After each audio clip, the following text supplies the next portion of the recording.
EVV is, obviously you're aware that through the state's going to start requiring Medicaid providers to utilize electronic visit verification. We don't. The state hasn't really made any decisions on what and how they're doing anything. So what I'm really going to cover is give you kind of a national overview, what is likely, what experiences we have, and what some of our customers and how they utilize it. And then I would encourage you to take that information back and probably start doing some planning and trying to identify maybe how you can or would implement these types of solutions within your agency, and then you'll be prepared as it unfolds. But we're going to go ahead and discuss how the 21st Century Cures Act is impacting and what it actually is. We're going to identify operational efficiencies and effectivenesses of EVV, and then we're going to identify how EVV can improve patient care. And I think what you're really going to hear from me also is this is a necessary evil, so maybe take it as an opportunity to go back and make improvements in processes and systems that you can take advantage of real-time information. So it's really, regardless of what solution you end up selecting, what you're going to have, you're going to know what you're going to have, which is information in real-time verification of visits and those items. Just to give you a little background on MEDsys and myself. MEDsys is 5 years old. We're a software company.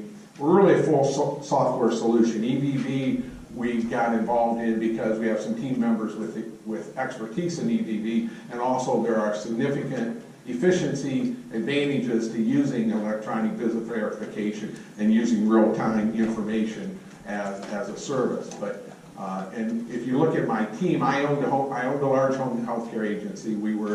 We had 20 offices in 3 states, and I sold that in 2011. And then the team that works at MEDsys generally are administrators and regional managers that had worked for me there, and then the software aspect was the software company that we had dealt with, and they've been building home health software since 1993. So we have the home care experience, and then if you look at the EVV experience, we currently provide, or we've provided services in Texas, Texas, Missouri, Washington, Illinois, New York, and Virginia, in 150,000 patients, 175,000 caregivers, 800 agencies, and over 3.5 million transactions a month. So we have a lot of experience in how EVV works, how it's implemented, and how different states utilize and put it out there. Overview of EVV, in most simplest terms, EVV is really just verifying time of arrival, location, who's providing the services, and usually the location is the indicator of the patient receiving the services. But with that information, when you can do it in real time, you can then receive that information, and then you can also create alerts and notifications and different items there. Part of the 21st Century Cures Act was, it was signed in 2016. It had indicated that it would start in January of 2019. The federal government bumped it an additional year, so today they're talking about January 1 of 2020.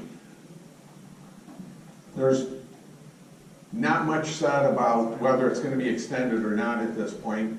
I can share with you that I reached out to give you the most current information about Michigan, reached out to Health and Human Services, and then they directed me to a Brian Berry last week, and he's indicating that, to give you a status on EVV in Michigan, right now they have, nothing is funded for 2019.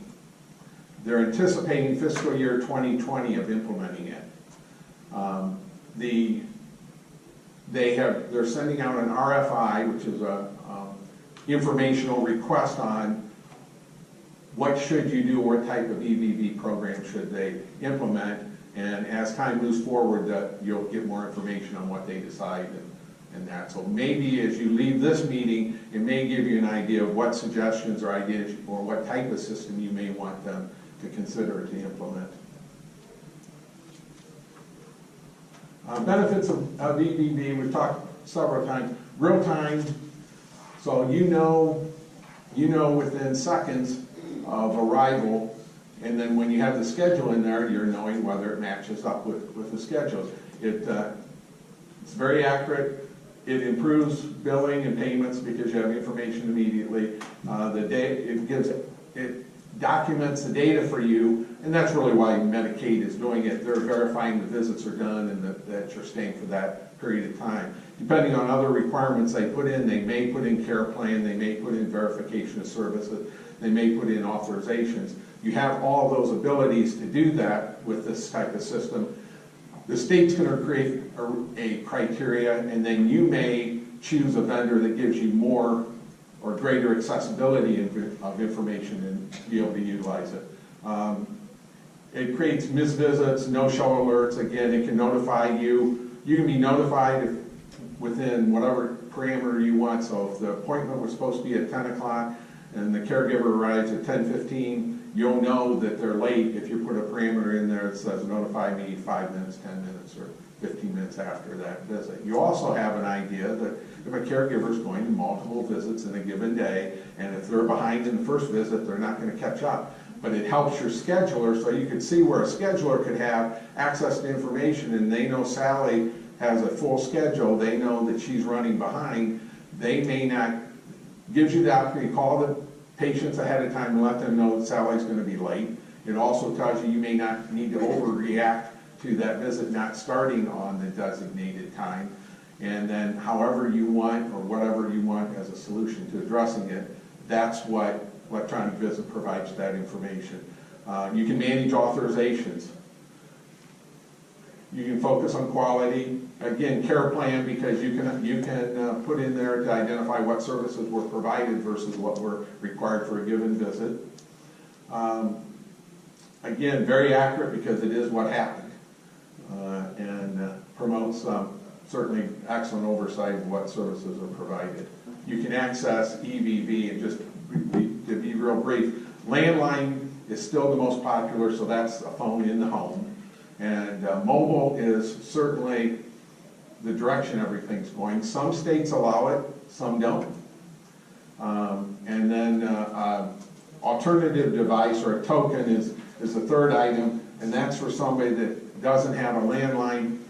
If you're not using mobile and you're not using landline, a token is simply an identifier to identify who it's assigned to and where it's at. So you're giving this token to Mr. Smith at this residence, and by pushing this button, it creates an algorithm which that number identifies location, date, and time, and then you press it when you leave, and it does the same. And Jeff's going to go ahead and demo some of this so you can actually see how it physically actually works in the field for your caregivers. Does somebody have a question about that? So right now we're using our laptops, and we're not quite working live, but they can sync most every place that they are. So how is this going to be different than what we're doing right now? It may not be different. Some of the things we don't know is for sure exactly what the state's going to require. Generally speaking, for example, our system is device agnostic, so we really don't care what phone, what device, and as long as it's a laptop, a iPad can identify location and can send that information. So you're able to accomplish within what devices you're utilizing. So this could be linked into our laptop versus the patient having to have one of those in their home? Yeah, Correct. so you're doing skilled nursing? Yes. Is that so? Medicare is scheduled for 2023. That could be moved up or back, we don't know. Medicaid is 2020 for sure. Michigan might be a little bit behind that. Yeah, you don't want this. Okay? I mean, this is the last alternative that says you have no other option.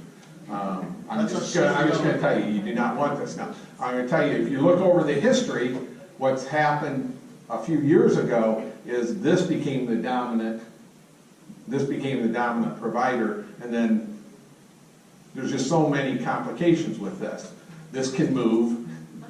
Now, sometimes they want it to move, and sometimes they don't want it to move. It's simply a last resort alternative that I think will continue to diminish But surprisingly, there were states that would not approve mobile devices, that only approved landlines and only approved these.